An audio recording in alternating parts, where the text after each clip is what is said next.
Hi, everyone. Just admitting people. Oh, Connie, you there? That's really advantageous because you're the first presenter. I don't think I can screen share yet. Oh, because you're a guest, I need to make you a co-host, which I'm just doing, and then you can screen share. Yeah, fantastic. And Joe, you're there as well? Yep, hi, I'm here. Great, super. Thanks for joining us, everyone. So it's Connie first, and then Joe. Don't see Karen yet, but hopefully people will join as we go along.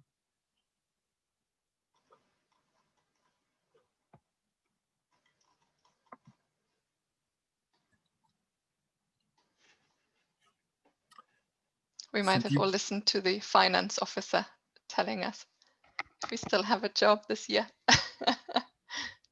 Oh, okay. All staff talk on university finance, which I think. I'm sure someone will. I'm sure if our P45s turn up in the post, we'll know. Yeah.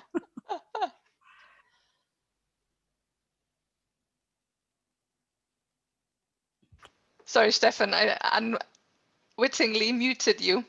I should keep my hands off my co-hosting powers. Okay. Just to remind everyone, we're live streaming to the world on Facebook. So probably don't want to give away too many internal political issues. But welcome everyone who's joined us already. And I keep admitting people to Zoom. We are sort of up to about 50 people. There might be a few more joining. So do you want to start sharing your screen, Connie?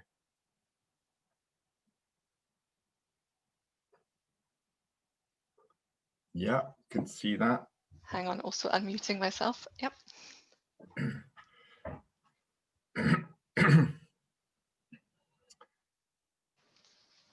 Okay.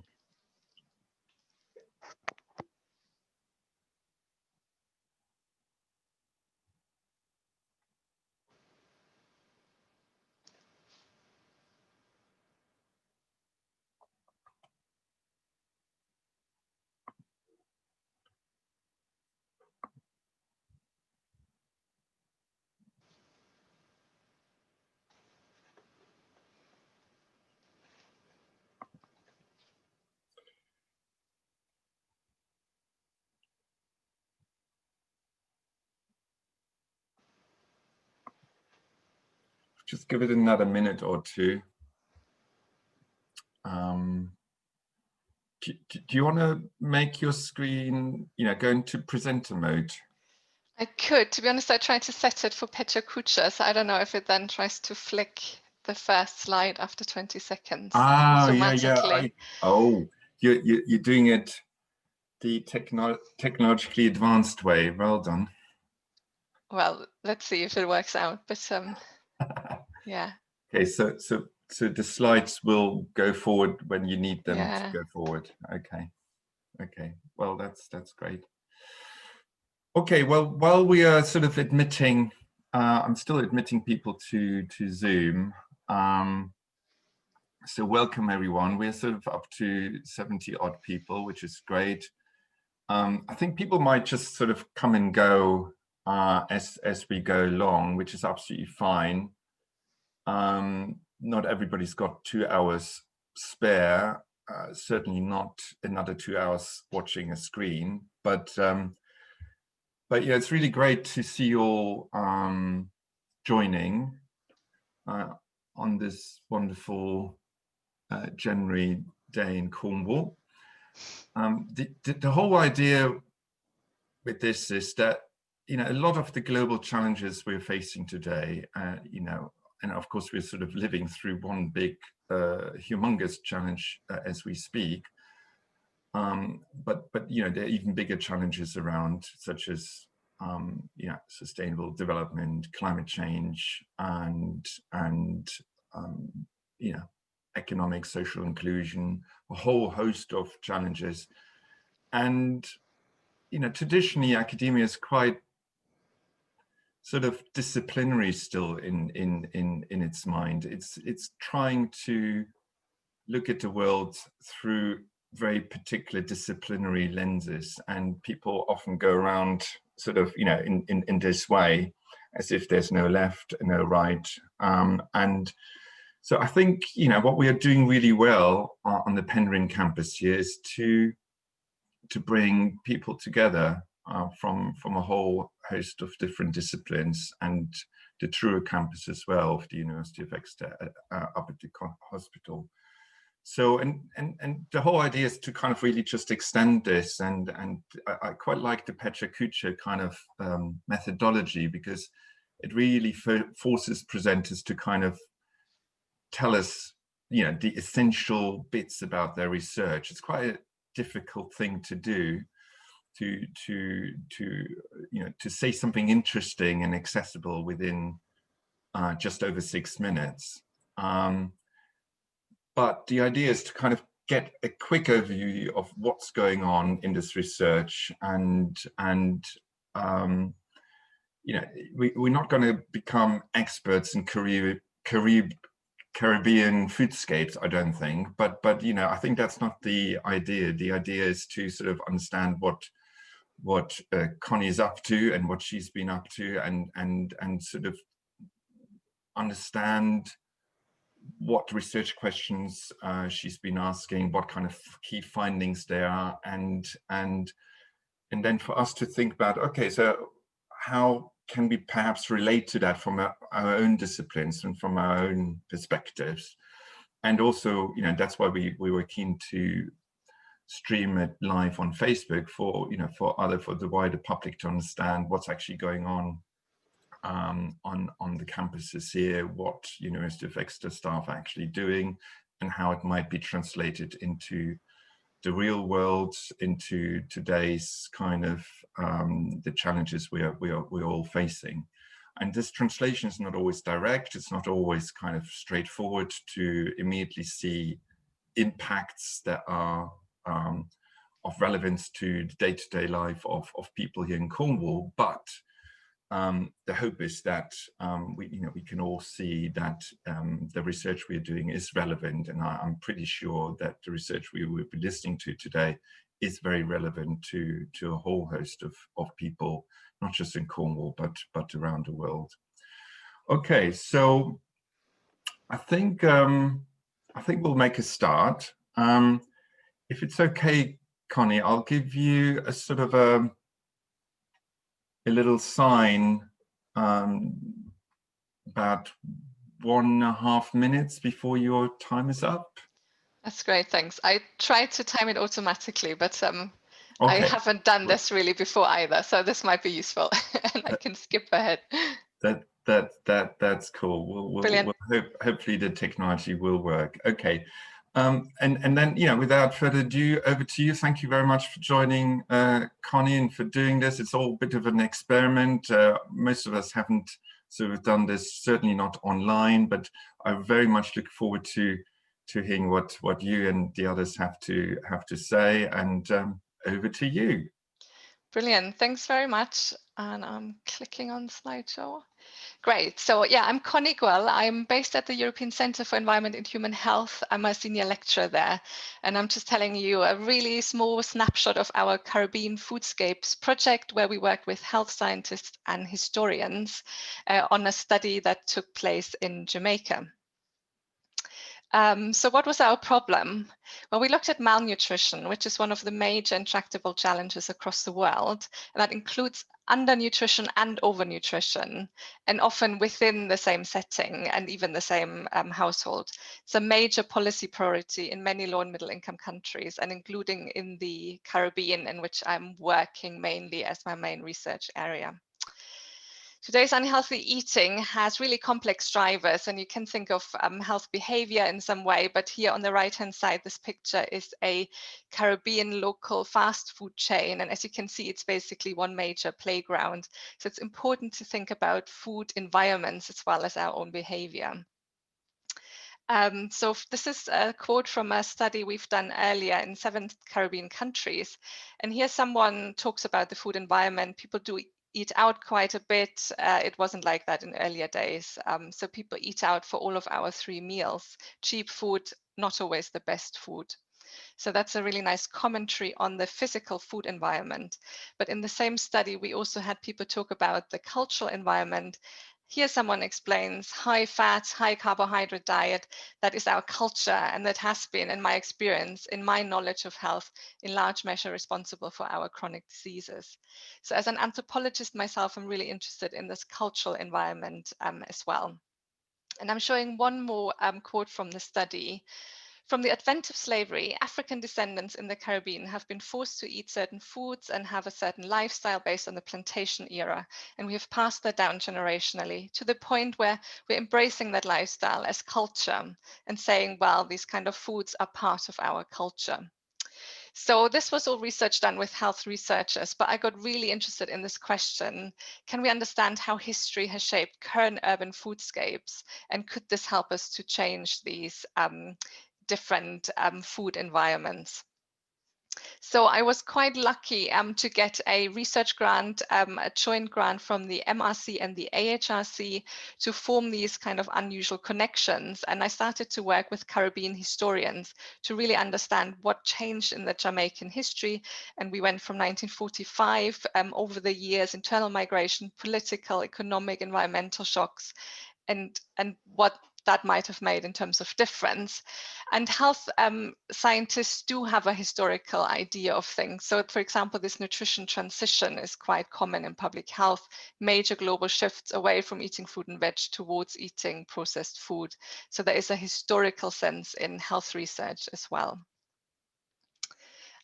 So how can we understand these changes to the city environment? We looked at Kingston, Jamaica as our case study, and not just the environment, but residents' everyday lives, practices, social structures, health, and how might methods of historians help us to understand what's going on in terms of the health changes in the city environment. We had lots of different research questions for this, but mainly we wanted to examine the historical developments in Kingston, identify current but also historical health trends and nutrition trends. But also really important was for us to develop a joint research agenda and create a model of interdisciplinary collaboration through this project. So those were our major aims. And also we looked at foodscapes rather than food environments. We felt this is a more interdisciplinary term, and we define it as foodscapes as sites of the merchandising and consumption of food, the tangible spaces and places where food is sold, acquired, and consumed. So that was kind of our starting point. And I'm just sharing a few really headline findings of the kind of work we've been doing. So in fact, we found a multiplicity of foodscapes, not one foodscape, and of healthy and unhealthy foods, food cultures, food outlets, and they coexisted always throughout the time period. On the bottom, there are contemporary examples, but you can find these examples to the 60s, 70s, 80s. We also found a multiplicity of messages, and that included healthy messages around healthy nutrition, public health messaging, like the bus shelter you see there on the bottom right is a healthy message. But increasingly, we also see fast food advertisement here, also from 1980, a KFC advertisement from a local newspaper in Jamaica. And with that, we saw a really rapid proliferation of fast food outlets and fast food advertisement. And we particularly saw that from the 1980s, and that coincided with a time of structural adjustment programs, for those of you who know this, in Jamaica, kind of increasing privatization, deregulation in that time. So you can really overlay these historical events with these changes. And we wanted to go beyond Kingston, so we're currently doing pilot work in Port-au-Prince in Haiti, and we want to also take that up in other settings. So for example, we work with people in Fiji, and we got a new grant where we want to develop a data index of nutrition relevant data over time for the Caribbean for all these different settings. And our work links with lots of other work we do around this area of food systems. So for that, we connect colleagues in the Caribbean with colleagues in the Pacific. And these grants are mainly around supporting and evaluating community-based food production and food sovereignty in these settings. And history is really important in all these settings to think about. And I'll end with a few lessons learned. Basically, it's worth reaching out, and I call it non-traditional because I'm a social scientist working in health, and that's more traditional. But we work with historians who haven't made these connections before. It really took time and space, and really for all of us to feel like we have equal stakes in these kind of partnerships. I'm happy to talk a bit more about it if there are questions. But yeah, I'm just ending to thank all the partners, and I particularly want to thank the Global Challenges Research Fund, because this fund has funded all the projects I mentioned in this talk. Thanks very much. Yeah, happy to answer any questions. Thanks, Stefan.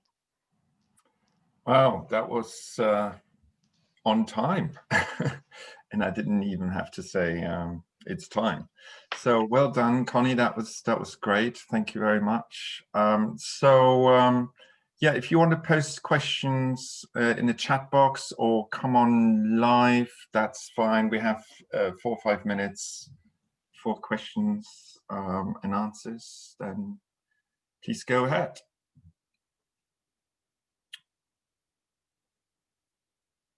Some shyness. Okay, in that case, I'll start. So the little I know about the Caribbean is that there seems to be a high dependency on sort of food imports, and particularly from US America, and highly processed foods, etc. So have you particularly done sort of historical perspectives as well, how over the last 40, 50 years the diets have changed, and maybe for the worse because of that dependency? Yes, so that's actually work we're currently doing, and actually focusing more in for Haiti, which is a very particular case in the Caribbean as a country that has been very early on been independent, but then really the focus of huge embargoes even lately. And we overlay that with data on nutrition data, but also import data. And you can see real slumps that are connected with trade agreements with, for Haiti, embargoes that are in place. For example, a real slump of certain consumption in the 90s. And it involves both things. So in the Caribbean, and we work with people in the Pacific, it's also fruit and vegetables that are actually imported in the Caribbean from the US, in the Pacific from Australia and New Zealand. And because those farms in the US or Australia are bigger than some of these countries, islands, these fruit and vegetables imported are also actually cheaper than some of the local fruit and veg. So it's an economy of scale that's quite detrimental and out of reach. And the local economies are really built for export markets. So they send the stuff to our supermarket shelves. But the real detriment to health is that the majority of this food is really ultra processed, is ultra processed, tinned meat, fish, vegetables, these kind of products. And you can see, I didn't show it, but often in talks I show a graph that shows the rise in obesity rates in these settings. And they're big there for women, 50% in the Caribbean and the Pacific, 60% of women are overweight or obese. You can really overlay them with a graph that shows the rise in import dependency for these settings. Thank you, Connie, thank you. Any more questions, comments, please? Don't be shy.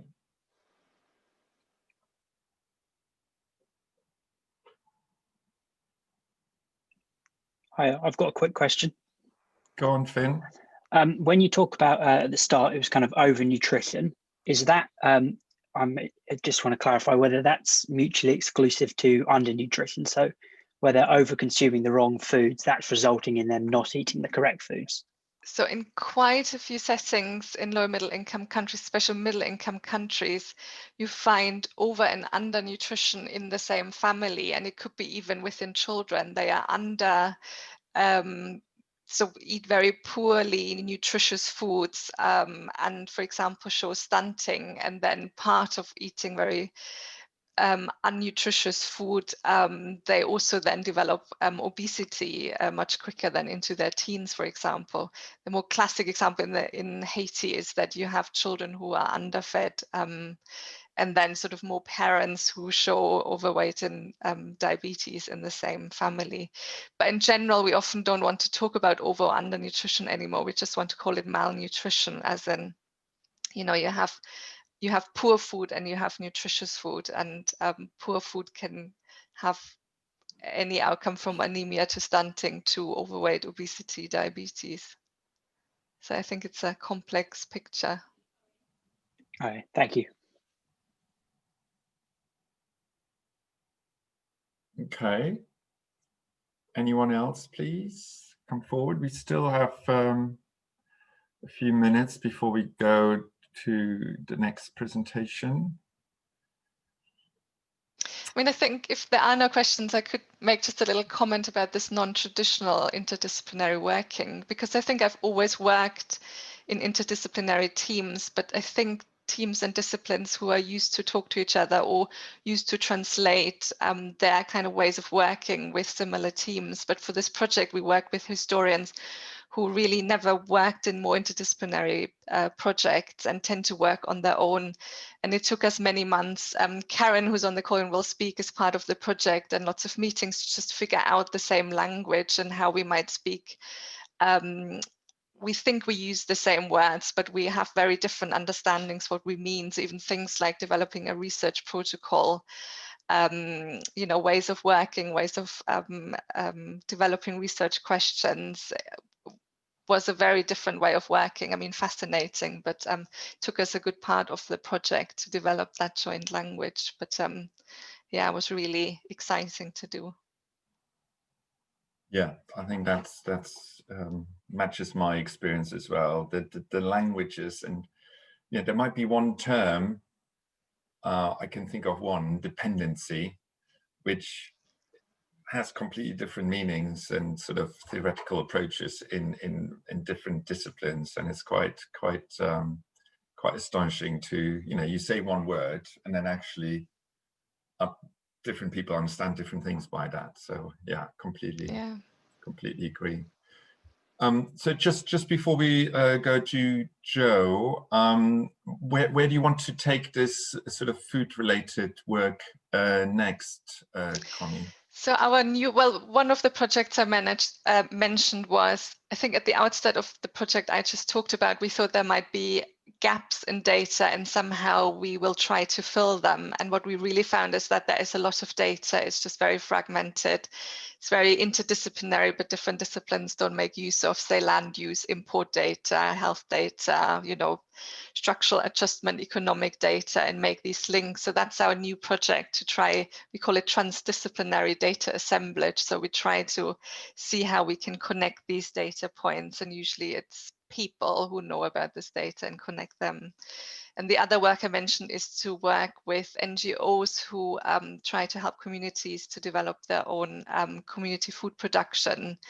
And so we're connecting, the people we're working with are very interested to put their work in a historical context, and that helps them to work with communities. A lot of them are indigenous communities who have a real sense of time and, you know, living with land over time and changes that happen. So that's actually a language for them they're very familiar with, and it's very useful for them to use this kind of knowledge in their work.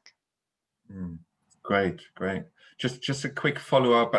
If somebody wants to jump in, please do. I don't want to colonize the space here, but in the absence of comments, just one last question. So I'm really interested in how you bring these different, you know, you call it transdisciplinary data sets or whatever together.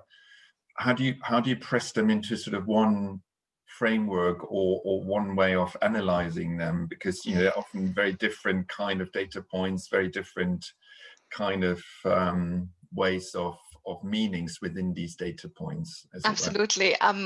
we're not quite sure yet. It's a kind of co-design project, and we started when COVID started. So a lot of that has been done virtually, but we're working with local stakeholders, NGO policymakers who use some of this data and would then use our data index basically to tell stories. If you want to tell a story about sugar sweetened beverages and advertisement to children in a certain setting, what kind of data might they want to use?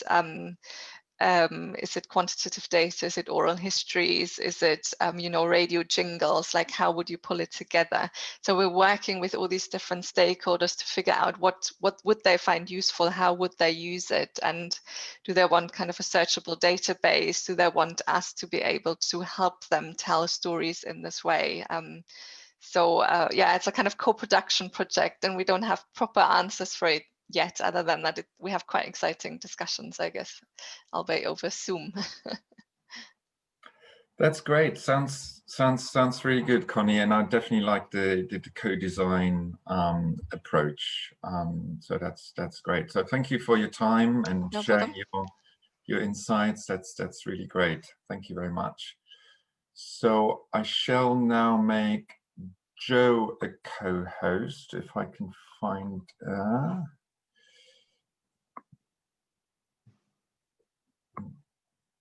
Okay, over to you, Jo. We don't need to rush. We've got a bit of swap over time.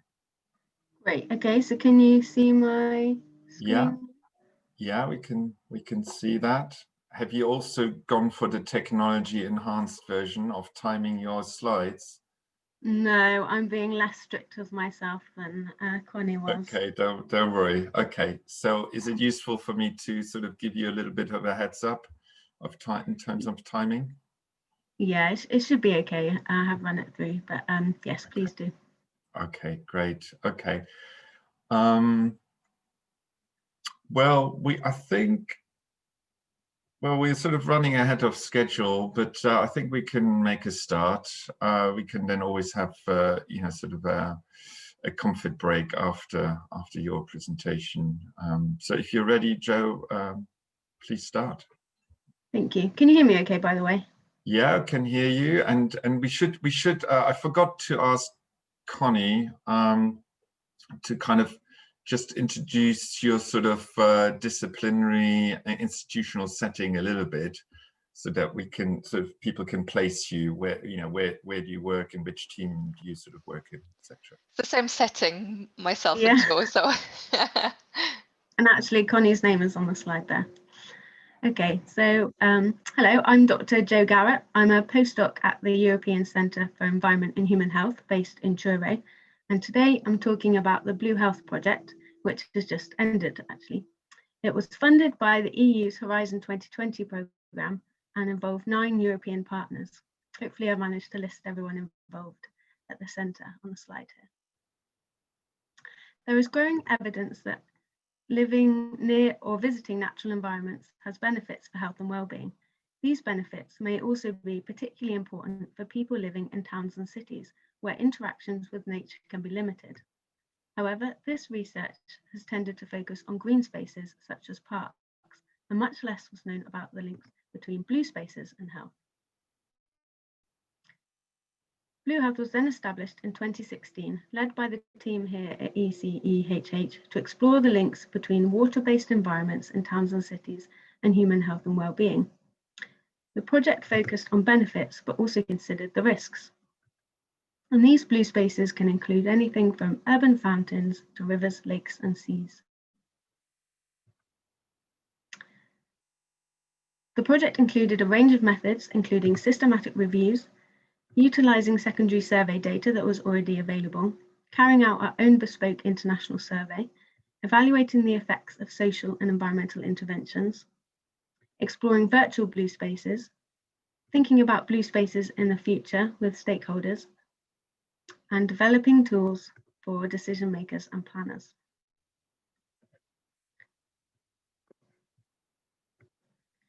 First, some general results from our large-scale bespoke and secondary survey analyses. We found that those living closer to the coast report better general and mental health and more physical activity, and that benefits seem to be greater for those on low incomes or in more deprived areas. Perhaps unsurprisingly, people living closer to blue spaces are more likely to visit. These results show population level benefits from living near blue spaces, but how are we getting these benefits? Next, we're going to look at visiting blue spaces and our bespoke Blue Health International Survey. This online survey engaged around 1,000 people in each of 18 different countries or regions. It went live in 4 waves over 12 months to capture seasonal variation and was designed to be representative of age, region, and gender per country. The survey had several different sections. Respondents were asked about their general levels of health and well-being.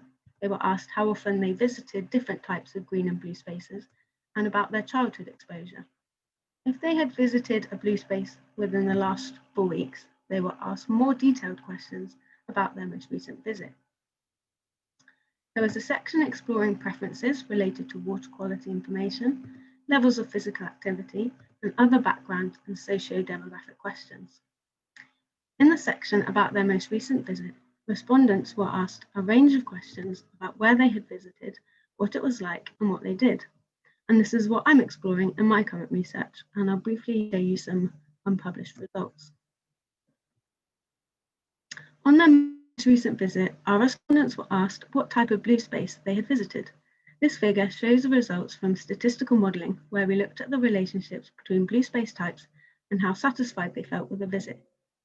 These results also account for other visit and environmental characteristics. The coastal environments are in blue and inland types are in red and orange.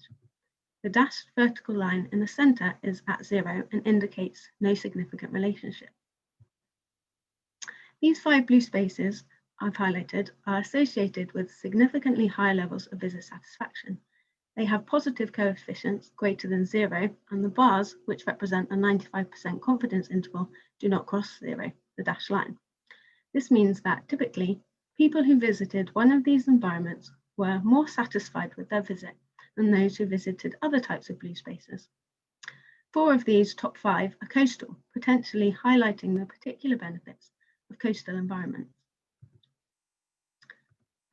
Data from the Blue Health Survey was also recently used by Dr. Michelle Tester-Jones. Her publication explored visits by people with anxiety or depression. Where people felt pressure to visit nature from family or friends, they did tend to visit more often. However, that pressure was also associated with higher anxiety, lower visit happiness, and lower intrinsic motivation to visit. Although there were still benefits of well-being, these results can potentially inform green prescriptions. So we've seen the benefits from living near and visiting blue spaces. Can we encourage people to visit from improving the environment? At an urban beach in a relatively deprived area in Plymouth, Blue Health worked with Plymouth City Council, other stakeholders, and the community to design and evaluate improvements to the area, including this section of access to the beach. Here we see a behavioural mapping tool that was developed by Blue Health colleagues at the Estonian University of Life Sciences. An observer records people's location in the space, which can then be displayed as a heat map. On the left, we can see the use density before the intervention, and following the improvements to the beach access and also to the play park, the area was mapped again.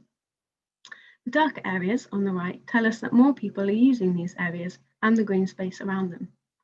Much of the research assessing the impact from this intervention is yet to be published, so keep an eye out for those results. And what if you can't get to outdoor blue spaces? In an experimental study, participants were first asked to watch an intentionally boring video. They then watched either an underwater scene on a TV, a 360 video using a virtual reality headset, or a computer-generated virtual underwater scene. The results found that all viewing methods reduced negative feelings such as sadness, as well as significantly reducing boredom. However, only the interactive computer-generated virtual reality experience led to increases in positive feelings, such as happiness, and strengthened how connected people felt to nature. This experiment was one step towards exploring the potential uses of virtual spaces for people in residential health or elderly care. You can find out more about all of our activities, find summaries and links for all our publications, and download tools and resources on the Blue Health website, www.bluehealth2020.eu. and papers also continuing to be published. Thanks for listening, and any questions? Thank you, Jo. That was brilliant. Thank you. Very insightful. So there's a question by Lauren on the chat, if you want to have a look. Could VR create the same levels of health benefits as actually being outside? Which, of course, is a very pertinent question in our brave new online world. So can we instead of going to the Maldives, can we kind of just put our VR headset on and visit the Maldives and go for a dive there? So I'm not actually an expert in the VR stuff. That was done by my colleague. But when we go outside, we get a whole range of benefits from nature. So physical activity, perhaps social interactions as well as you know, all the stress relieving and cognitive restoration that we get from being outside. And we haven't actually compared VR to going outside, so we can't look at the differences for sure. But when you're using VR, you'll only be getting some of these benefits. And for example, ones particularly like physical activity, you'll be getting less of those kind of benefits. So probably some of them will be similar, but some of them benefits will not be the same as actually getting outside and into nature. Great. Just one clarification question. So I'm a bit confused whether, because you looked at green spaces as well as blue spaces, but it's called Blue Health. So what's the relationship between the two in the project? So Blue Health, the survey did include questions on green spaces, and that was so that we could look at the specific and unique contributions from the blue spaces. In some pieces of research that people have done, they have looked at them together or looked at them separately. In my research, where we've looked at a specific visit to a blue space, that's only blue spaces, and we were looking at a whole range of different types of blue spaces compared to each other rather than green spaces. But asking questions about green spaces as well helps us to pull out that unique benefit of blue spaces. Okay, great. There are 2 or 3 more questions on the chat. If anybody wants to come in live and ask a question in person, please do. It's a question by Tamsin. Do you see that, Jo? Or do you want me to read it out? Yeah, I got it. Is there a difference between the positive effects of being near and around blue spaces and specifically in the water? That's a really good question. In our Blue Health survey, we haven't looked at that as yet. That's a specific question. We do find that most people are, when they go to a blue space, the most common activity is walking. And we do find strong effects from just walking in blue spaces, possibly because we've just got so many people doing that activity. So it's harder to compare with these other activities. But that is a really good question and something I don't think we've really answered in Blue Health itself. Sorry. Okay. There was a question before then by Tamsin. Have you looked at whether green spaces or blue spaces have better overall health benefits, or do you think it's dependent on each individual preference? So yeah, that's a really good question. And different studies find different things. In a piece of research that I did in Hong Kong, we looked at people visiting blue spaces, and we specifically found a positive relationship between visiting blue spaces and mental health, and a positive relationship between visiting green spaces and more general physical health. So I think there are unique different benefits. It's hard to say which one is stronger overall, but all the research we do is looking at like average benefits, or most, we can say for most people in this study, for example. But there will always be some people for whom, you know, that's not the case. And I think there will be some level of individual preferences that mean that people don't like the sea, for example, and for them going to green spaces will be better. But on the whole, we can say, you know, most people seem to get mental health benefits from visiting blue spaces. Okay, great. Thank you, Joe. There's another one. Did we do any qualitative? So the question is, did we do any qualitative interviews or surveys with respondents to explore people's connections in a bit more depth? So not as such in regards to this in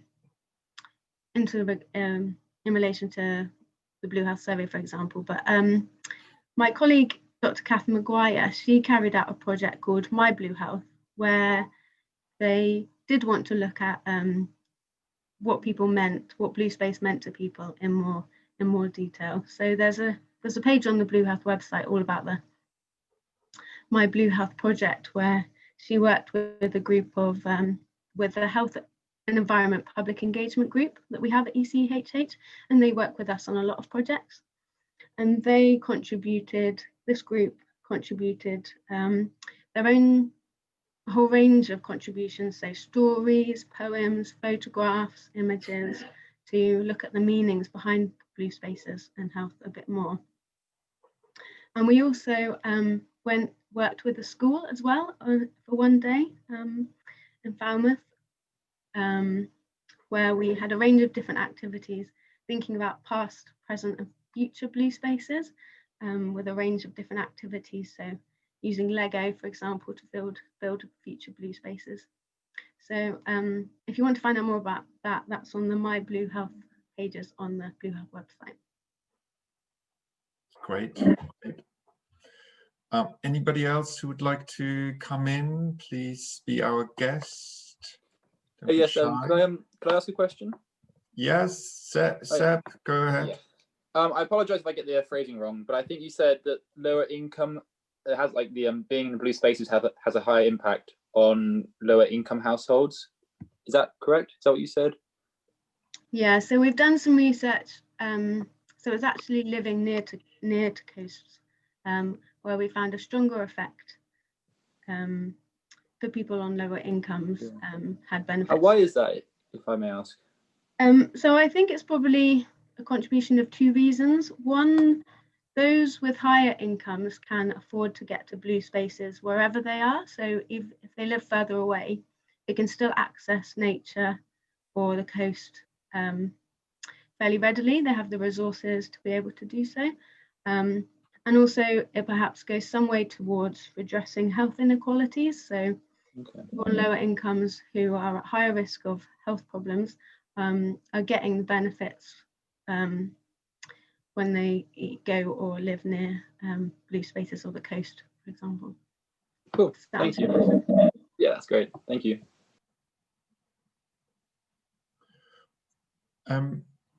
If I may jump in, so what do you think this might mean for Cornwall in particular? You know, we've got a lot of green space, a lot of blue spaces. I mean, do you think that's sort of one reason why people move to Cornwall to seek, you know, better lifestyles and for, you know, for health reasons, as it were? I mean, obviously you probably haven't got data for that, but is that your sort of hunch? Yeah, I think so. I mean, I think we've seen that with the COVID-19 aftermath. More and more people, you know, moving out of the city, and lots of people are wanting to come to Cornwall to have the benefits of being able to access nature readily. But I think it's important.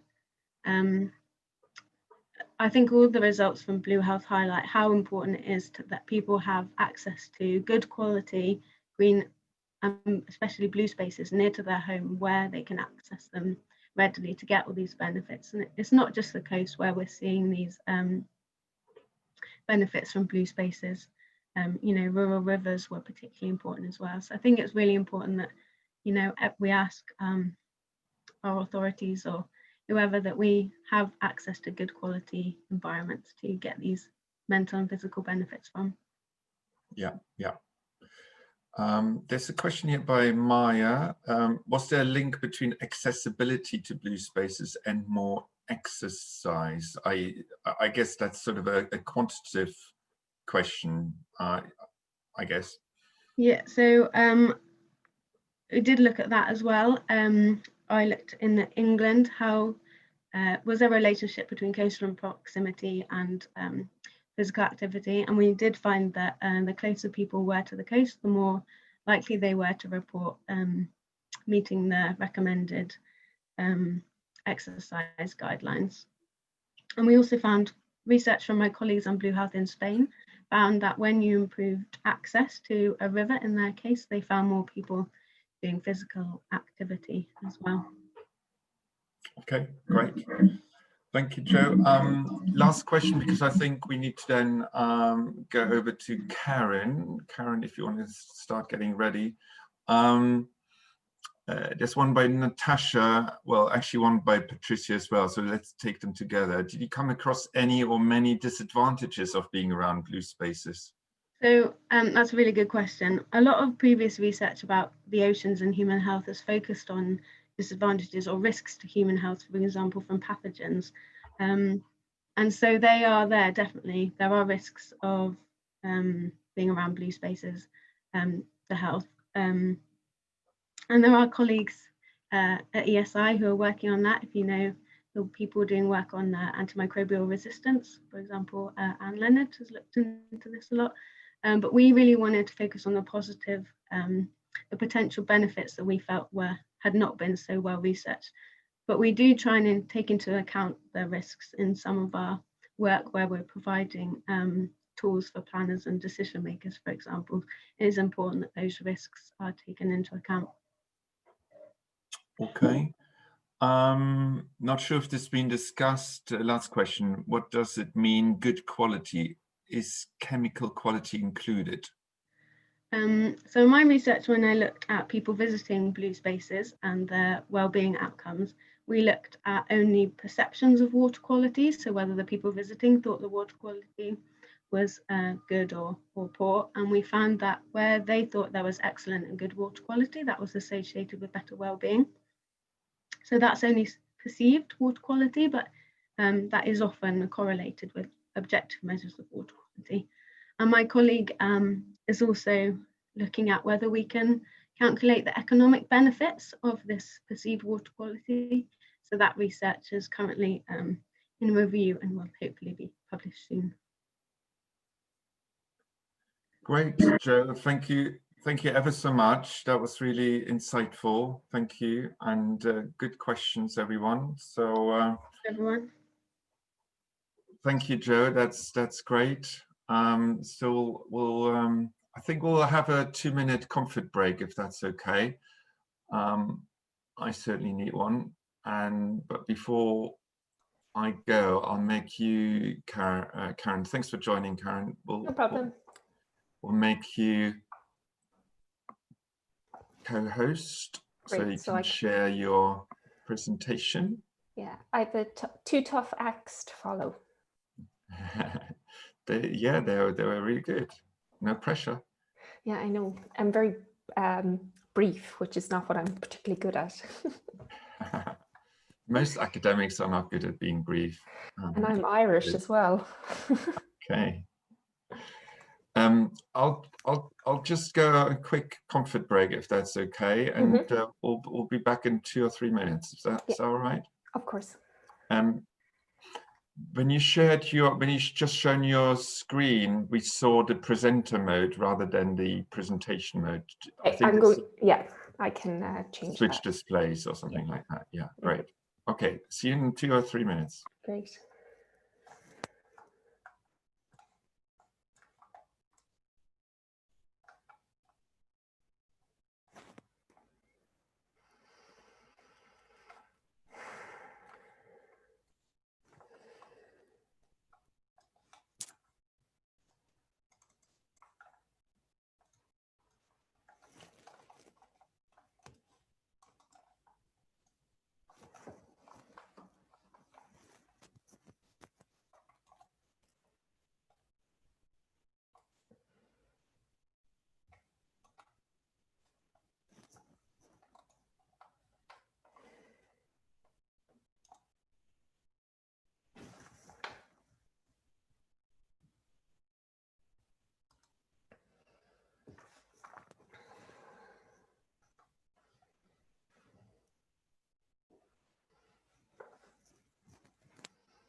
Okay, welcome back. Hi. Before we continue with Karen, may I just say I'm hugely grateful for the ESI, the Environment Sustainability Institute, for hosting this.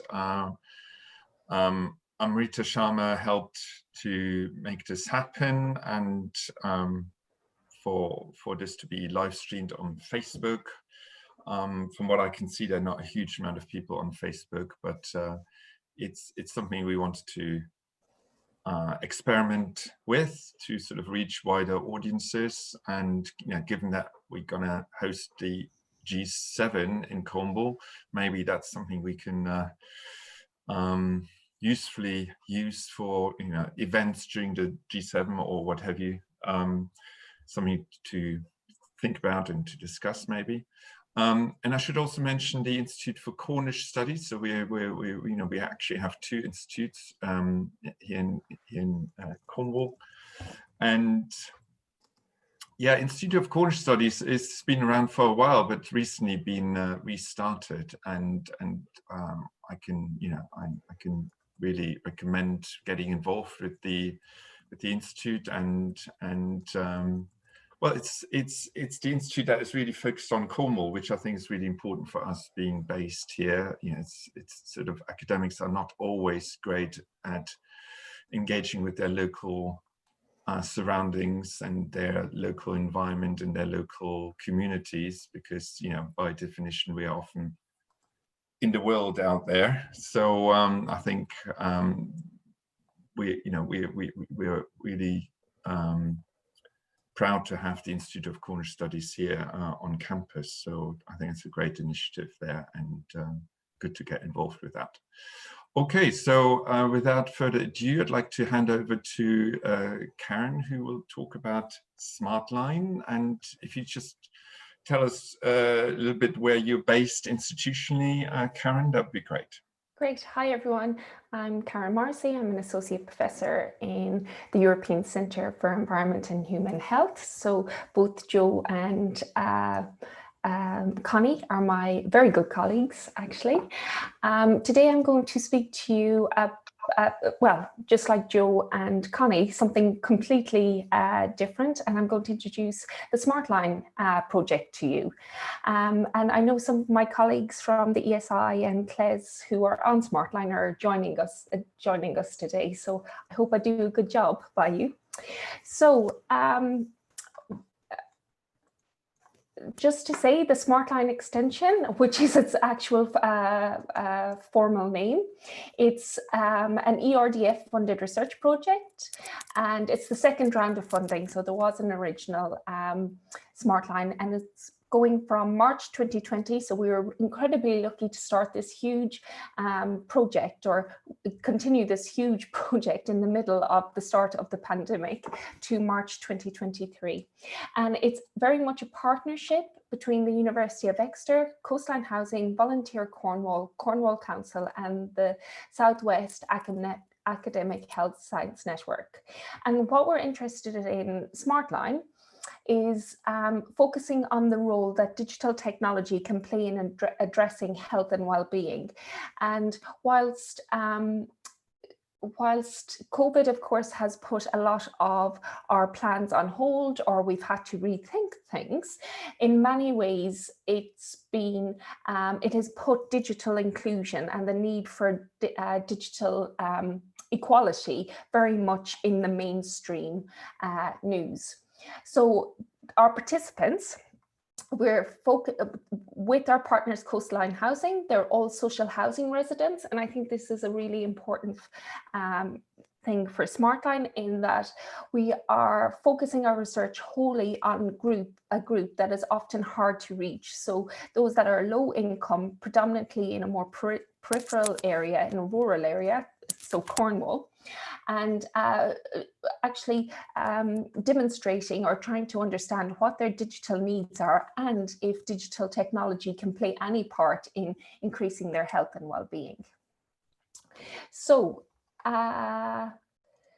What have we achieved so far? Some of you may know SmartLine and bits and pieces of it. It's quite multifaceted, but most people know it as the project that put 200 digital environment and utility-based sensor infrastructure, set it up in 200 houses in the Camborne region.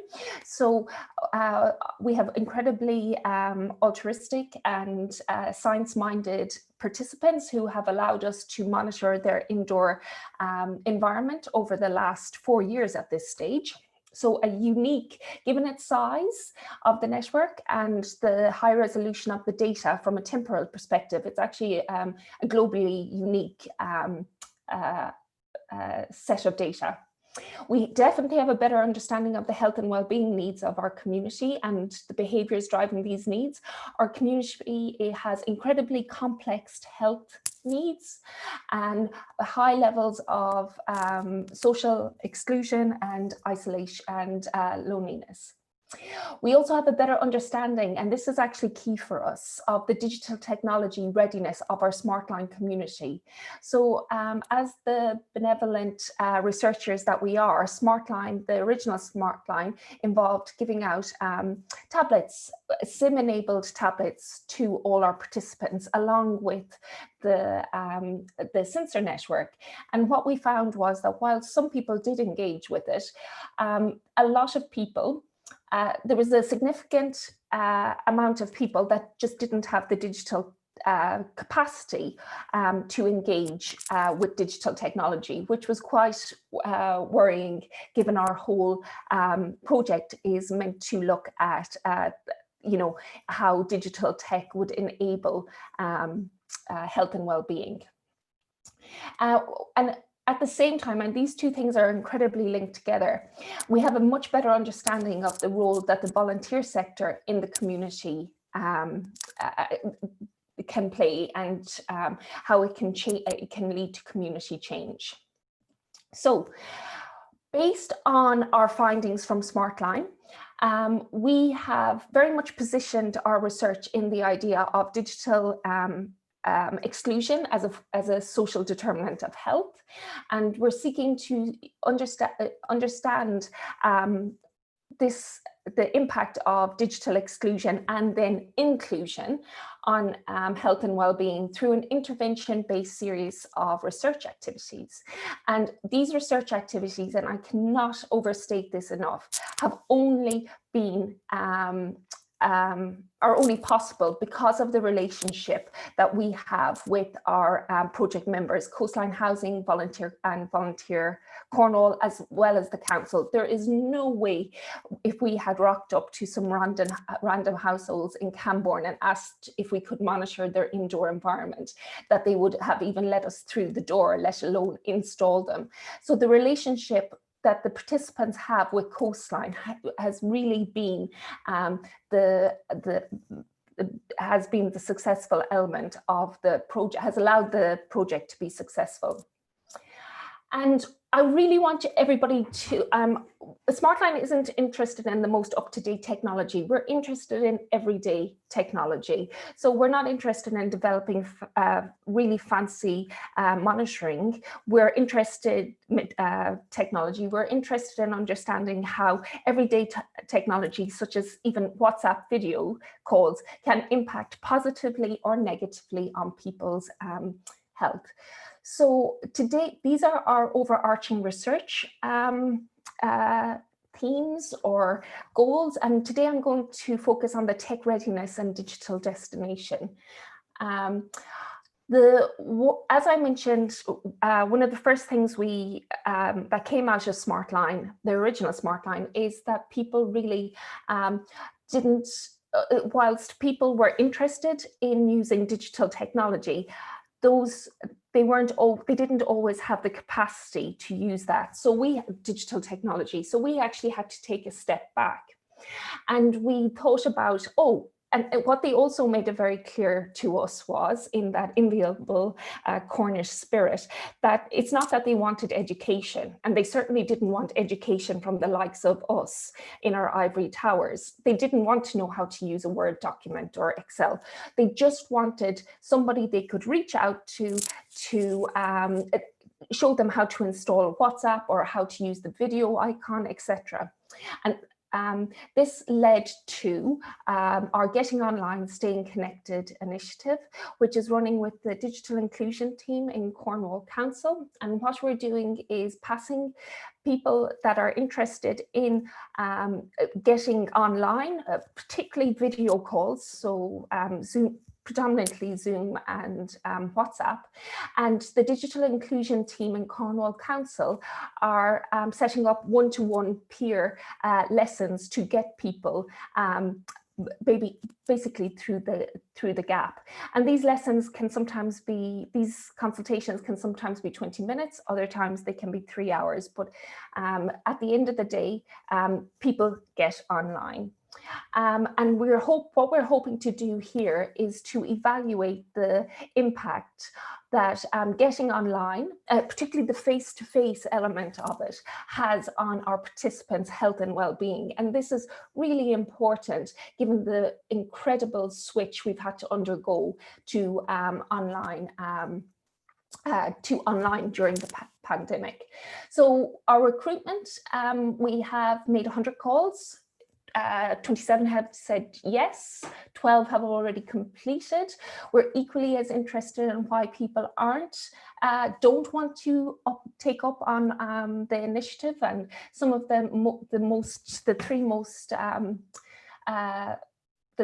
most reasons are that they're already digitally competent, they have a family member or friend who can help, or that they have caring responsibilities or other responsibilities.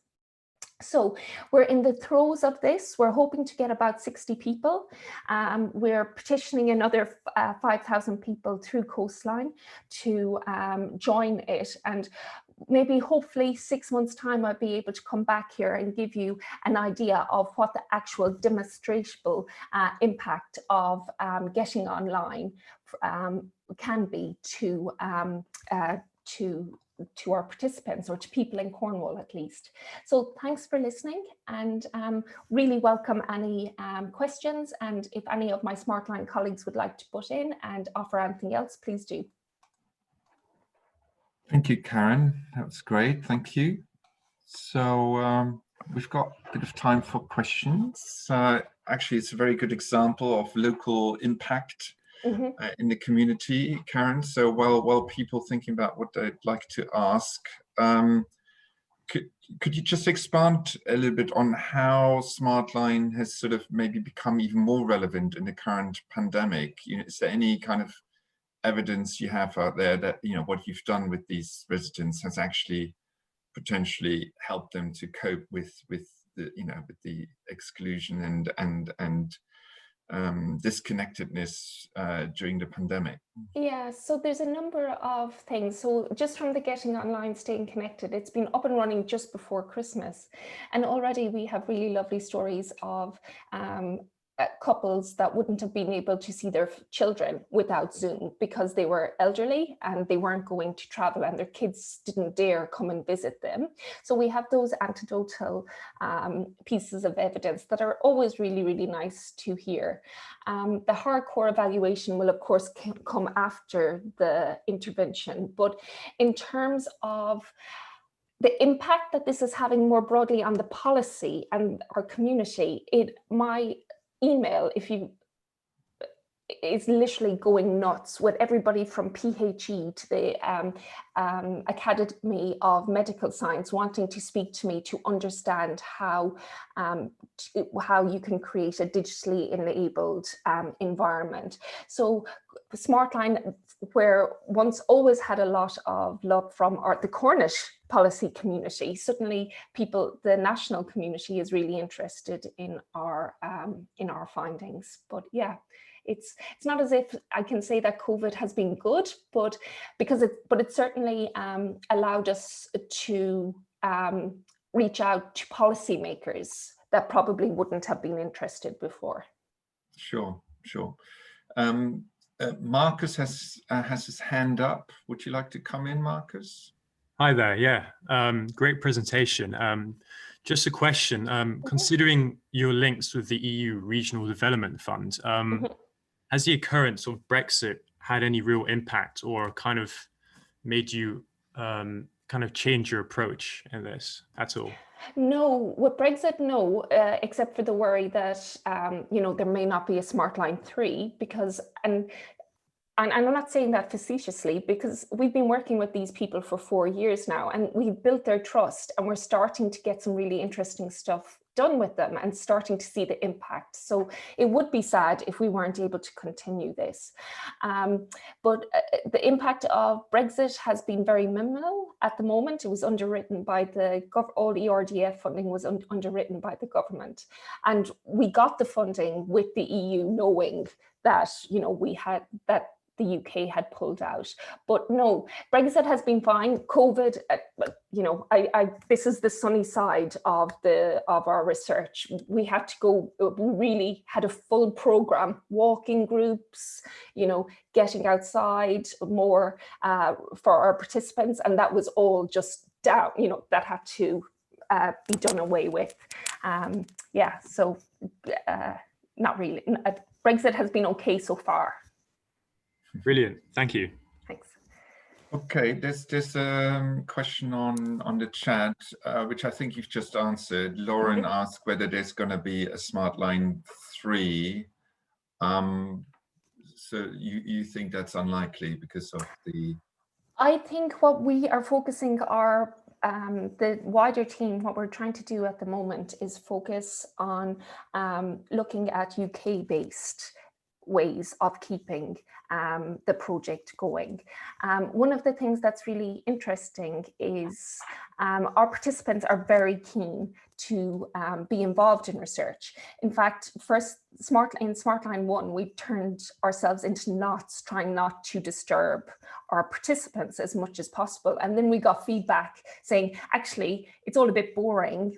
I'm thinking about pulling out unless you do more with us.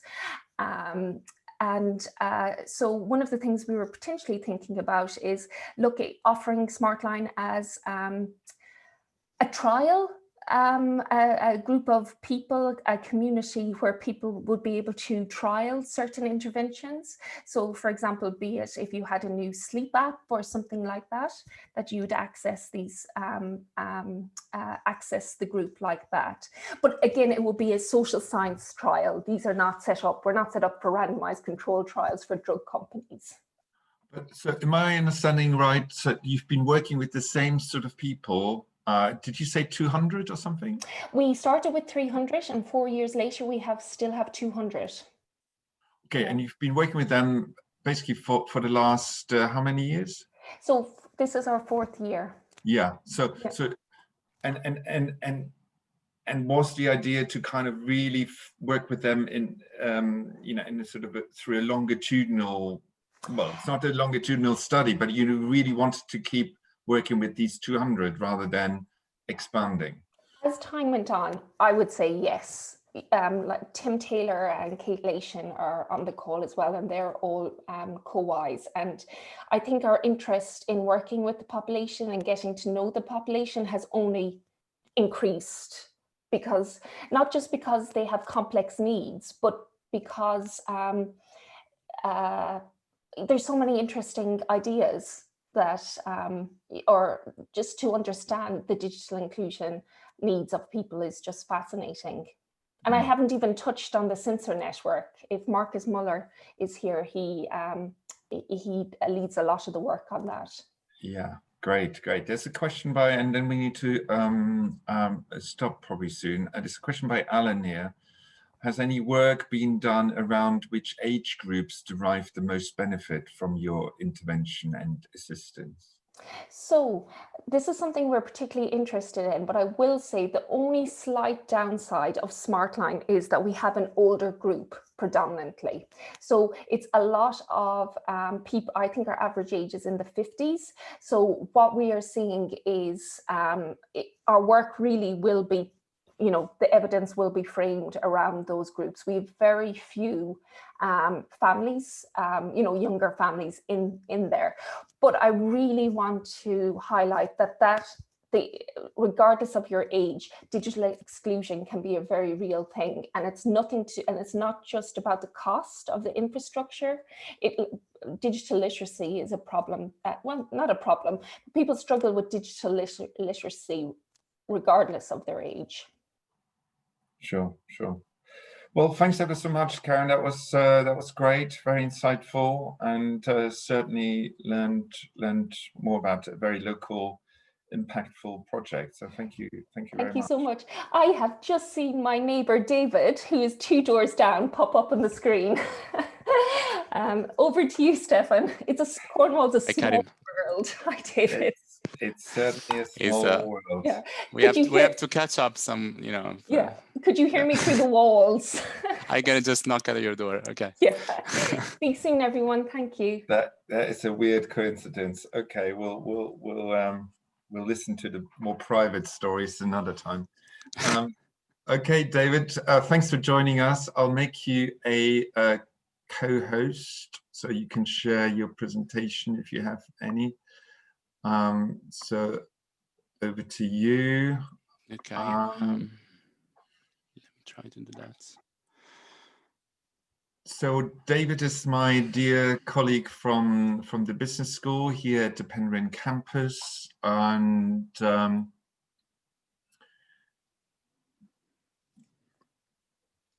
David is very involved with an interdisciplinary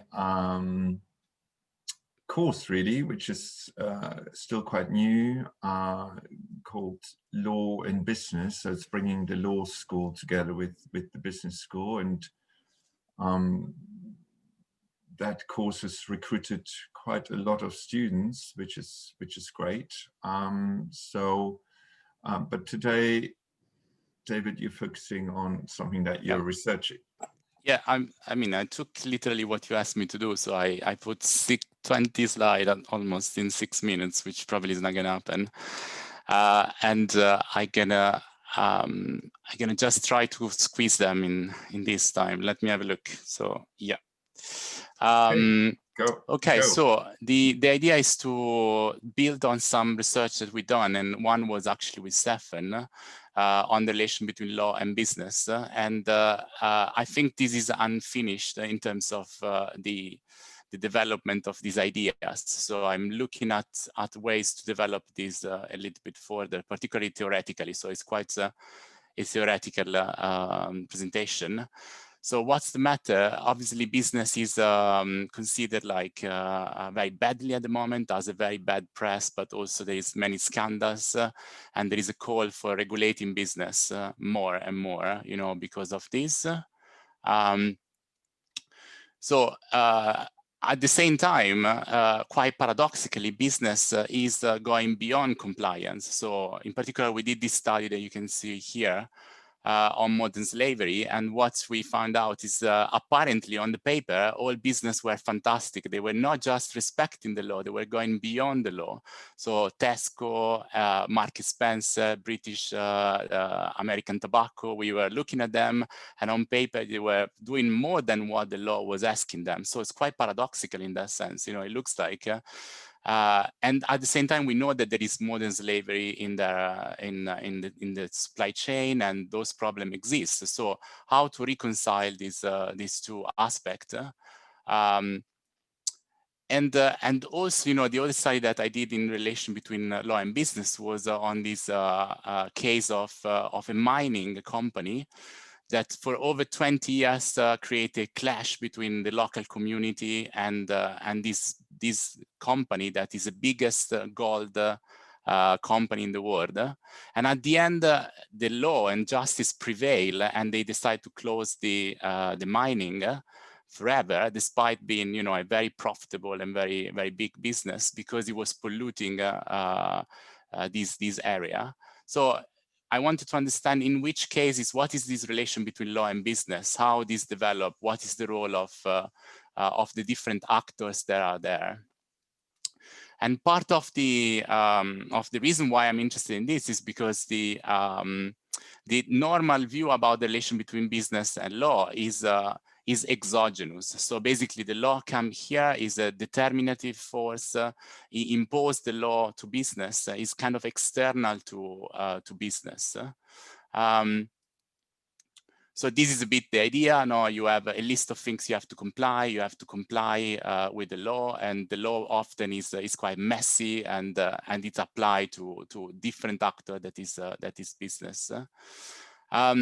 What I'm suggesting and what I'm building on is this idea of endogeneity of law, which basically show that law is constructed within the social field that try to regulate. So in the case of business, quite a lot of ideas and quite a lot of what the law is comes from the business itself, the experience of the business. And these apply to all different sector of law, actually, that you try to regulate.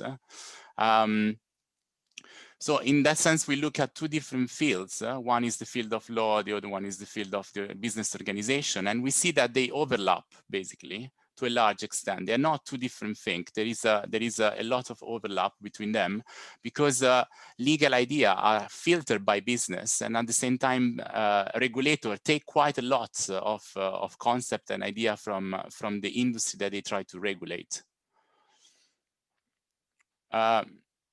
So this is a bit the idea of the two fields, overlapping. So there is business, but there is also law, and there is a lot of, in between the two.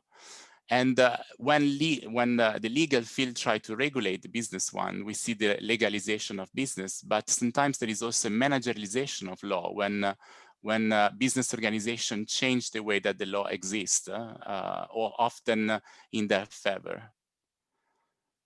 So why this happen? First of all, because all law regulation is very ambiguous, is very broad, and this leaves a lot of latitude and leeway to business to interpret and creatively change the meaning of the law in the way that this is applied.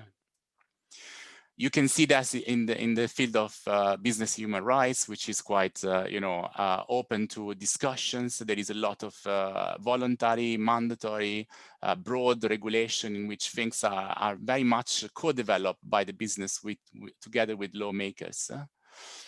And a big role in this is played by compliance professionals, which are professionals that filter the law and signal to business what is the law, what is happening at the moment, and often they shape the meaning of the law in a different way from the one that they want, that the lawmaker want at the beginning.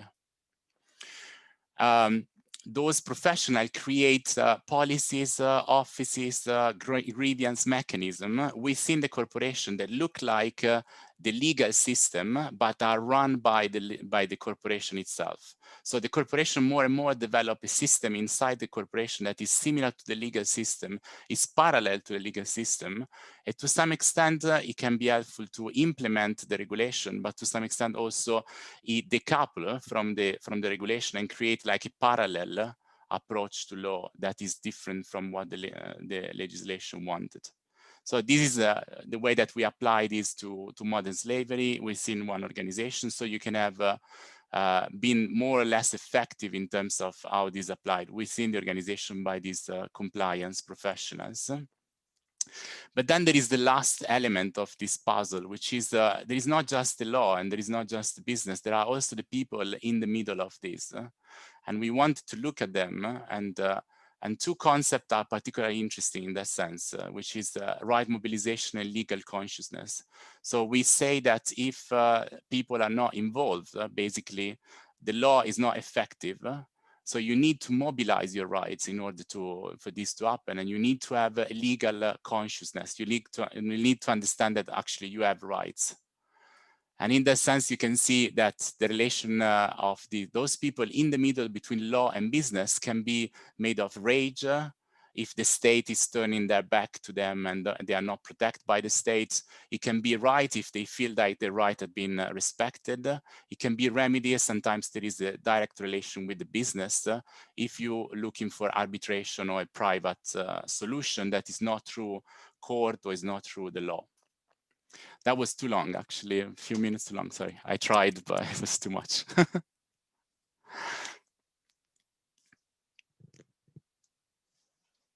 So I hope to write a paper with Stefan on this. So this is a bit like a proposal, basically. Was that a pitch? Was that a paper pitch? That was a pitch.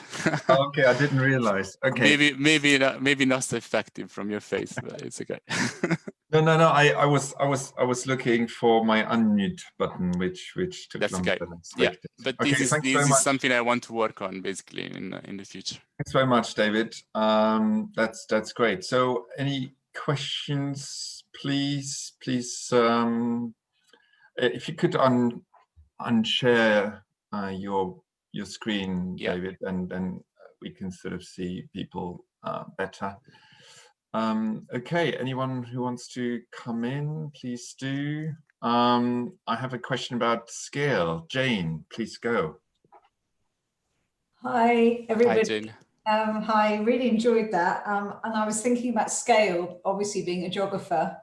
I can see that this works for a kind of national jurisdiction where everybody's on the same page and the legal framework matches the geography of the business. But part of the things you're talking about, supply chains, are because they're internationalized and the legal jurisdictions are so varied. Sure. It raises some questions. And I was thinking that maybe the mediation of those professionals then becomes more important rather than less.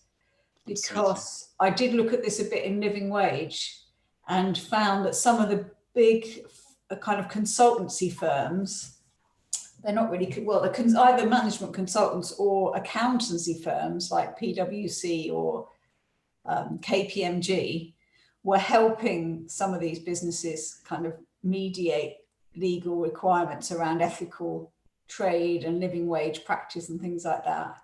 And that put me in mind of our HR department, because the HR is often the place where business and legal kind of questions really come into their own, because in the West anyway, employment law has become so legalized. You often find that HR anticipating what the lawyer is going to say and sort of enacting the law before the law gets tested in court, if you see what I mean. I think that maybe the PwCs of this world are doing the same sort of thing at the global scale. This is an excellent point, and actually both studies that we did so far on long supply chain, global supply chain, or transnational, and what we see is that those professionals basically are writing to some extent the sort of international, sometimes just not even written often. Law or regulation made often through meetings and through all these, practice. Sometimes they come out with this, with the best practice using the regulation, which is often very vague, as I said, and filling all the gaps.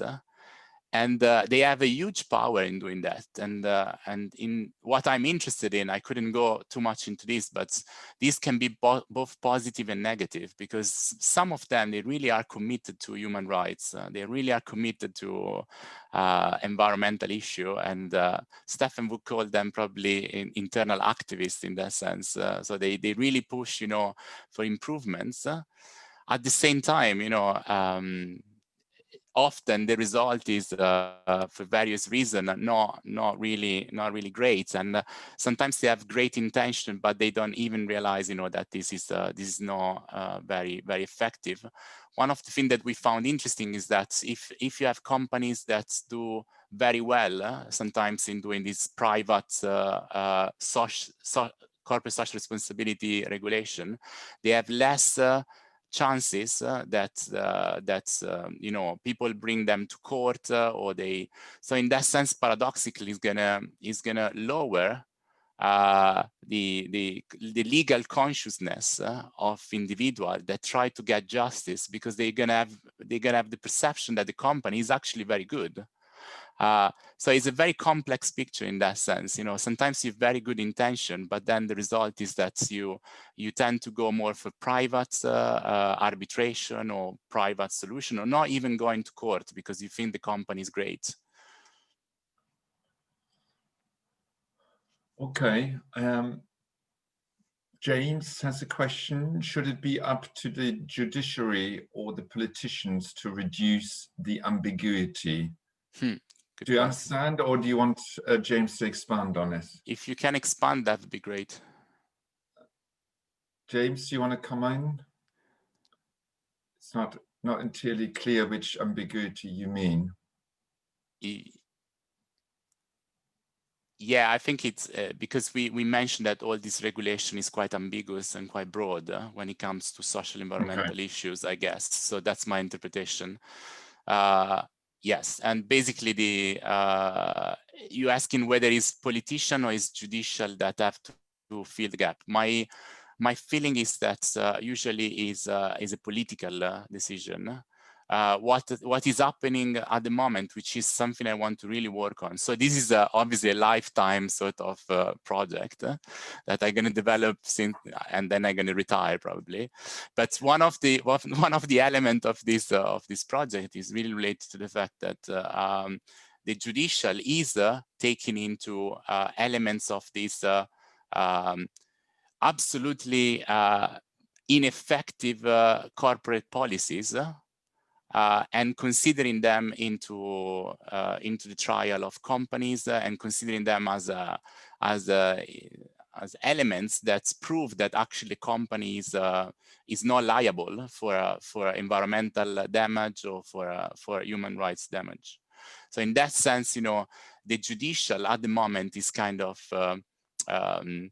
is a battle ground in which this is happening in terms of where to set the the expectation for what company do, but often is because the political signal is that we shouldn't be too harsh with companies. You shouldn't really like ask too much to business, or sometimes the political will change, and then like it happened in Chile in our example, the political government change, and then the judicial become much more inquisitive and much more strong. So my feeling is that the judicial is somehow responding to political will. So I would say probably the political aspect is the most important. So just a question on rights mobilization. So in our paper, we kind of identified that as the key lack, and of course that's land-based indigenous communities, and you could but even without reading the paper, you can sort of quite get a sense that it would be quite difficult for them to mobilize their rights. What about sort of the developed world, UK, Europe more generally, etc.? What's your hunch? Do you know of any studies that looked at rights mobilization in these countries that have traditionally been very much emphasizing that we are countries of the rule of law, sure. and we have a well-developed legal framework, etc., etc. But my sense is that even in the UK, rights mobilization is really lacking. I.e., people have less and less meaningful access to the law, and have not the skills, the financial resources, etc., to really mobilize their rights. Yeah, I mean, this kind of literature start in the US, so it starts in developed countries, in which they look at the legal consciousness of citizens, and they often find that they don't know their own rights. They don't know what they have very, very vague understanding of what is your rights and what is your when you can enforce them, how you can enforce them. So I think it applies to easily also to our world basically. Okay. Any last question? If somebody wants to come in, that's the last opportunity before we go to Oscar.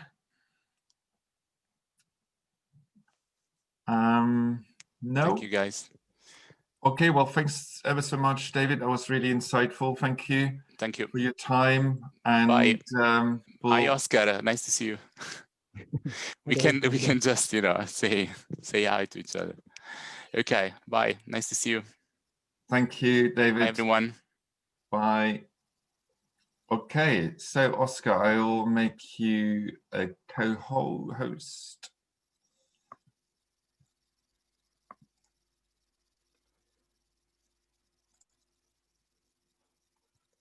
And yeah, you can share your screen now if you like.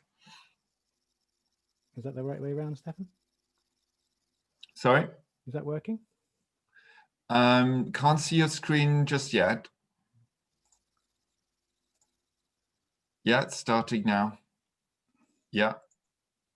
Wow, impactful image there. Okay, cool. Have you got the full screen version? Right. Yeah, got the full screen. That's cool. Thank you. Okay, cool. I shall start. Okay, well, over to you, Oscar.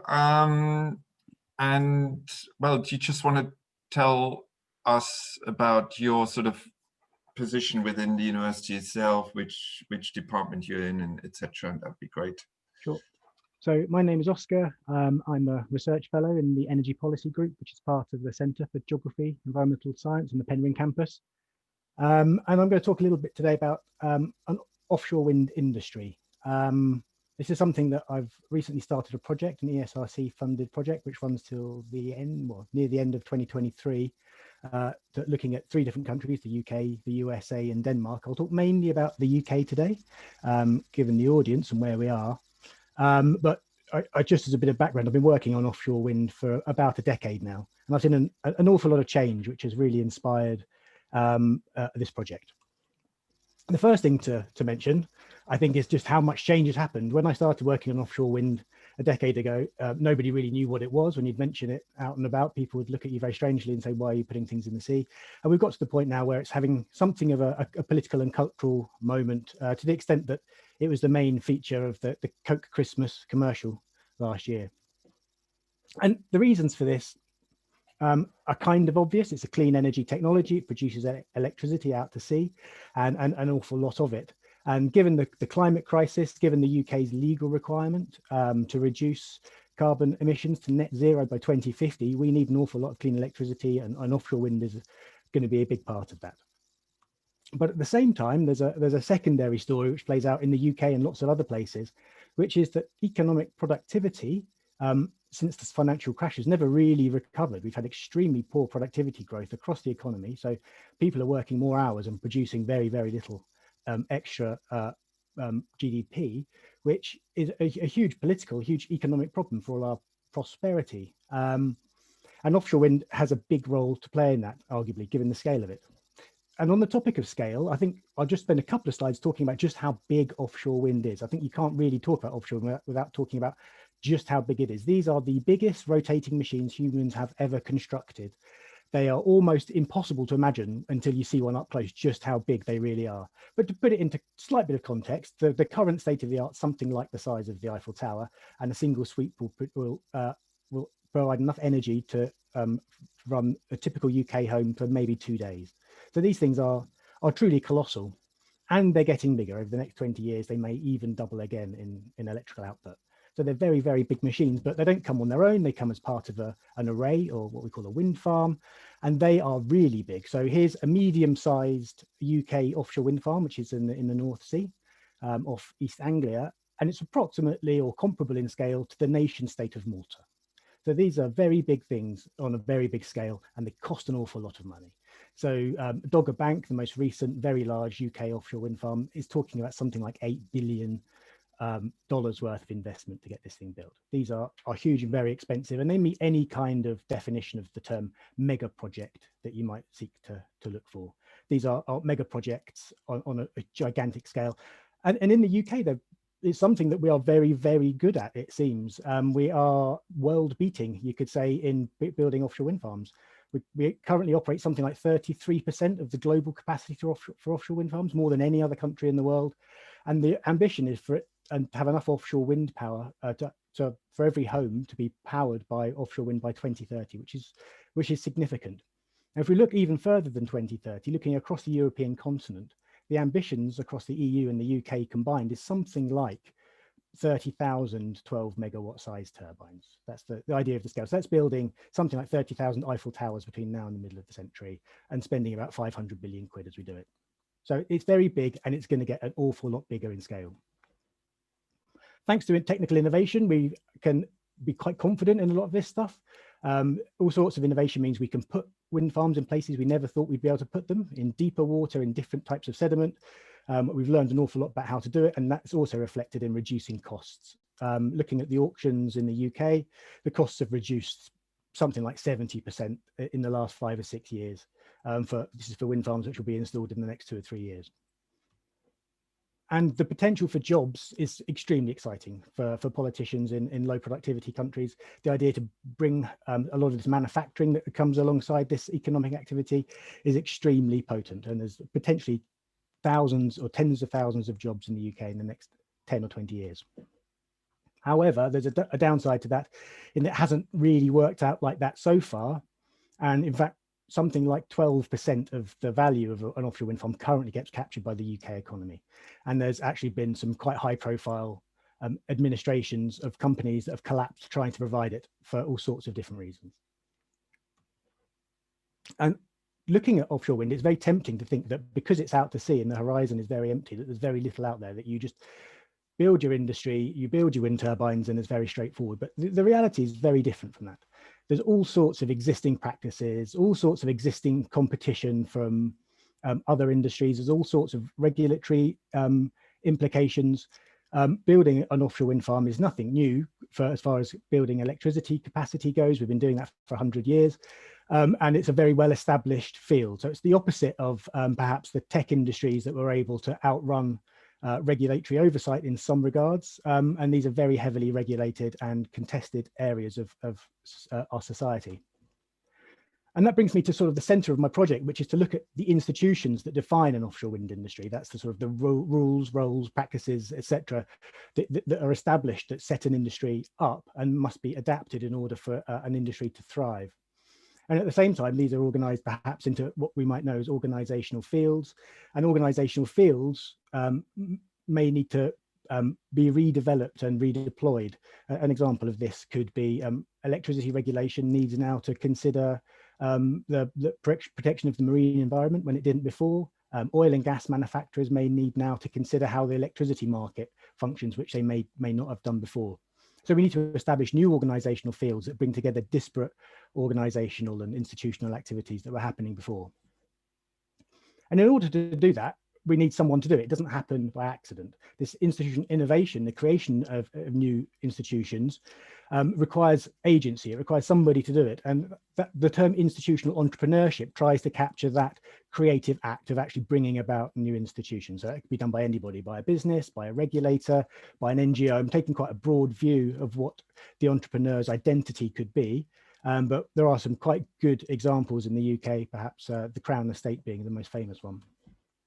And there are 2 phases to doing this. The first one is in any country where you want to have an offshore wind industry, the first is just to make it legally and economically possible to build a project.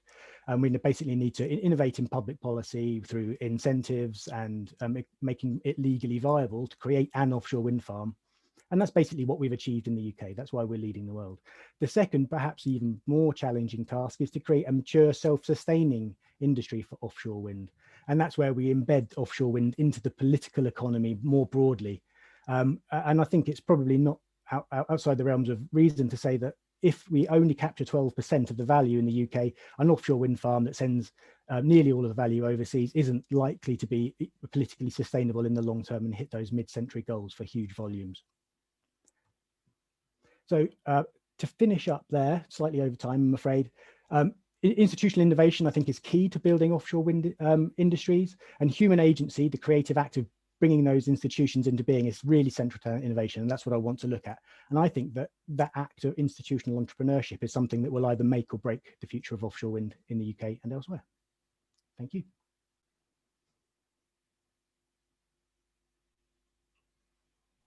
Okay, great. I was just trying to find my mute button again. Thank you, Oscar. That was great. Almost on time. So there's time for questions, comments. Anyone who wants to jump in, put your questions, comments into the chat or come on live. Be our guest. While people are thinking, let me ask a question about Cornwall. So I think there are plans to build offshore wind Cornwall as well. What would be the, I mean, first of all, do you know how advanced these discussions are? And B, what would be sort of, you know, the key harbors that would be sort of served from the shore, as it were? Yeah, it's a great question, and I think Jane's point earlier about scale is really important here. And something I probably would say is that institutional entrepreneurship is probably required at all levels of the offshore wind industry. And I know that there are lots of people in Cornwall who are very enthusiastically trying to pave the way to create the opportunity to do this in Cornwall. Cornwall definitely has the potential. It likely has the potential for floating offshore wind rather than offshore wind, which is fixed to the seabed, which is just now in the sort of testing and demonstration phase of the technology development cycle. And there's an active application to put some floating offshore wind demonstration units off St Ives Bay at the Wave Hub site, because that's got an electrical connection, and it's got all the permits in place to have, well, originally wave energy, but offshore wind floating also could easily work there. As for where it gets served from is a really interesting and quite important question. Obviously, Falmouth would be the nearest major port, but it could be much further away. Some of the Scottish northern wind farms could well be serviced from English ports. So there's a really important local development perspective here, and it's how much there's a sort of a dialogue to be had between offshore wind developers, offshore wind permitting agencies, and the local economy about where this value ends up. That's still a very live question. Sure. Okay, thanks, Oscar. There's a question by Jane. What's the relationship between offshore wind and productivity? And what about the energy costs of producing turbines and infrastructure? So one is about productivity. The other one, I guess, is about the carbon footprint of it all itself. Yeah. So the productivity question is there's very much a sense that senior politicians are looking for new things, for a new generation of workers and creative engineering and other professions to get involved in and to do. And if there's an export opportunity here, and the UK does have some world-leading technology companies in offshore oil and gas, for example, for which demand is ultimately going to diminish if we're going to make any dent on our climate ambition. And they will play a really strong role in exporting technology ideas and value, which could be great for productivity. And that's certainly a central part of the support for offshore wind industrial policy. And the second point, I don't have any specific details about the energy or embedded carbon costs of producing offshore wind turbines, but there was a study done recently that showed the payback period in terms of carbon and energy is extremely rapid in an order of a few short years. If Charju is still on the call, he could maybe come in and enlighten us about an LCA for a typical wind turbine. Are you still on here? Yeah, of course, Stefan. Yeah, I think for offshore wind, carbon footprint isn't really the issue because it is quite a low carbon source of electricity, especially the big turbines. I think they're in the order of something like 20 to 30 grams of CO2 per kilowatt hour, compared with something like 500 to 1,000 grams of CO2 per kilowatt hour from fossil fuel power plants. And it's even, compared with other renewables, that's relatively low as well. So something like 50 to 100 grams for PV. So this is actually quite low carbon. I think the problem really for not just offshore wind, but wind technology in general is the waste at the end of the life for the turbines in terms of their blades. There's no way of recycling that for the moment. And also some of the rare metal elements that we need to produce the electric motors in the turbine, like rare earths, for example. Yeah, so it becomes a sort of a circular economy sort of issue that I think people are starting to look into. And I mean, wind certainly in other countries like Germany, onshore wind has been around for 30 years, and some of these turbines are now coming to the end of their life. So yeah, certainly becoming an issue in the coming years for sure. There's certainly some work being done. I can't think of who's doing it, but there's certainly a live project at the moment looking at offshore wind and with a specific look at how it could work in a circular economy basis. Okay, KP has got his hand up. KP, do you want to come on? Yeah, I was wondering, you were talking about the different phases between phase 1 and 2. Which one is actually more difficult, in terms of legalizing it or implementing it? That's a really great question. It's as yet untested because at least in the UK, we're at the cusp of the second one. We're now looking at how we create an industry. I think, given the fact that many of the global supply chains are very well established in other countries, given the fact that many of the things we need to do, we need to create the skills and the capacity to actually generate the value in the economy here in the UK, and to do that at scale, at the pace that we think we should be doing it, is going to be very hard indeed. And I think phase 2 is probably going to be even harder than phase 1. Okay, that's great. Thank you. Thanks, KP. Good question. Lauren has posted a question on the chat. How long does it actually take to construct one wind turbine and maybe a whole wind farm? So constructing a wind turbine currently happens outside the UK. There are no assembly facilities anywhere in the UK. So the parts are made and largely in Germany and other parts of the EU, where the different components come together in a sort of just-in-time way, much as a car would be manufactured for a final assembly and shipping to site. So it can happen quite quickly once all the parts are assembled in the same place. Building a wind turbine doesn't take very long at all. Building a wind farm is actually a very protracted process, because from the day that you decide you want to build a wind farm to the day you start generating energy is about a decade, and much of that is applying for gaining consent and doing environmental studies and designing the site to suit the conditions. There's a very long process, but actually building the site is about 5 years. I just find it personally quite astonishing that UK has got the largest offshore wind industry, and it hasn't got any manufacturing facilities in the country itself. It just seems crazy. We're London and Edinburgh are both hubs for financing offshore wind farms. So we do have some key competitive areas of our economy. We're very good at doing some of the ancillary high value engineering that goes alongside building wind farms, primarily drawing on our oil and gas and shipbuilding heritage. But as for actually building the most expensive part of a wind turbine, which is the bit that sits on top and makes the energy, the generator, the nacelle, we don't have, we capture very little of that component. Okay. There was a question by Maya.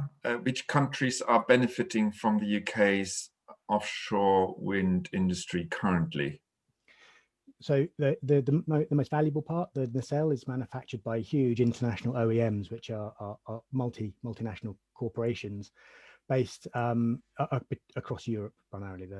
Are these the Siemenses of the world? Yeah, Siemens, General Electric, Vestas.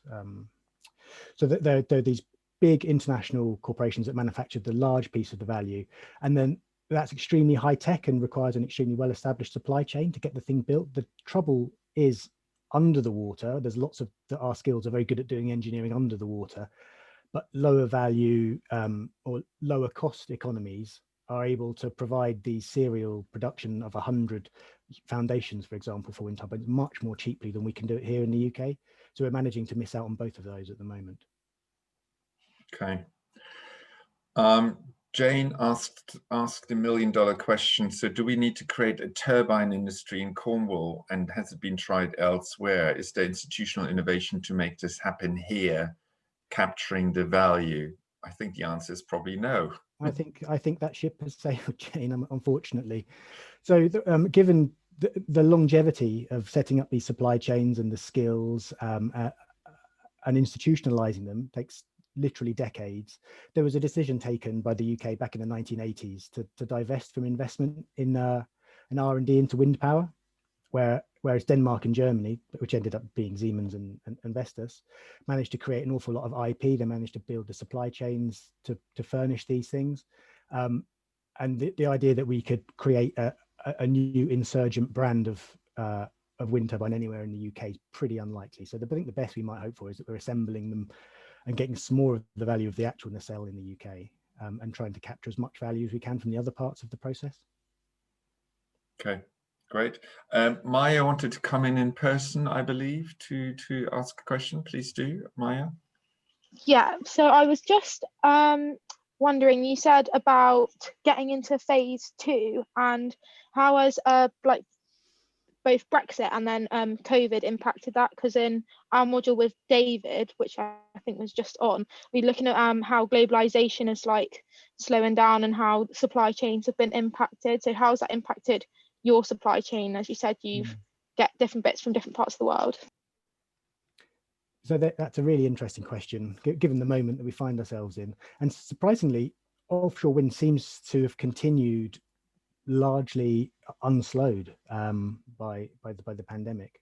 The turbines are still going up, the investments are still coming forward, and there seems to be enough momentum that the pandemic itself hasn't, touch wood, had too much of a negative impact on the industry. I think Brexit's a slightly different question. There are obviously challenges there. Lots of the skills and parts come from the European Union, but at the same time, going back to this fact point, this about creating an industry and investing in order to build an industry, we are theoretically somewhat more able to do that outside of the state aid regulations, which prevented governments from taking stakes and investing directly in UK competitive advantage. We're still constrained by the global rules from the WTO, but one of the potential hopes is that there's more investment that can happen of taxpayers' money in facilities and skills and institutionalization of an industry to try and capture more of the value. So I'm loath to say that Brexit is probably going to be the savior of UK offshore wind. I think it does change that dynamic slightly for us. Okay, and there's a question by Peter Connor. What potential is there to capture engineering opportunities for floating wind platforms in the Southwest? Hi, Peter. So yeah, obviously we've got an amazing marine resource here in the Southwest. We're on a peninsula. We've got extremely good wind resources. We've got an awful lot of sea to put turbines on. And if we can capture even a small slice of the activity that's associated with installing the floating platforms that the wind turbines go on, that would be very significant for the Cornish economy. Even a single wind farm would be a significant deal for the Cornish economy. As for manufacturing the floating parts themselves, I think that's likely. I'm speculating, but I think that's likely to be done at larger yards, given the scale of these things. But it's an interesting question, and it's a little bit further down the line than some of the stuff that's happening immediately on the East Coast and in the north and in Scotland with the fixed wind farms. But if we do manage to commercialise, which is looking very likely, floating offshore wind, Cornwall could be a really good place to do that. Okay. Right, well, we're sort of slowly coming to the end of our PechaKucha session. Anyone else who wants to sort of come in to ask a question to Oscar? Otherwise, I would invite you to think about all 5 presentations. You know, we had quite diverse topics, you know, from foodscapes in the Caribbean to blue and green spaces, to digital technologies in disadvantaged communities, to the legal system, and now offshore wind. So quite a lot of different stuff going on here in Cornwall in terms of interdisciplinary, multidisciplinary research. So, I mean, any question that kind of encompasses all of these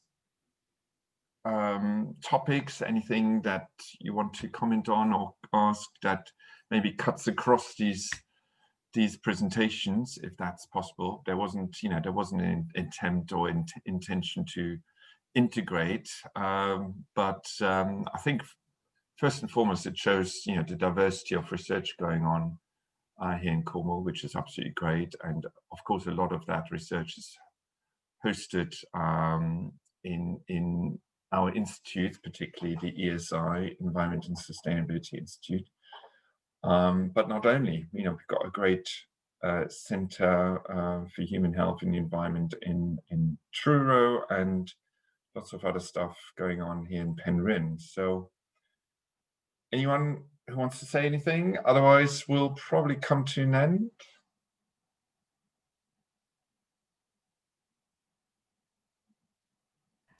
I'm just going to be a disembodied voice for a second, but thank you for the invitation, Stefan, and it's been really great.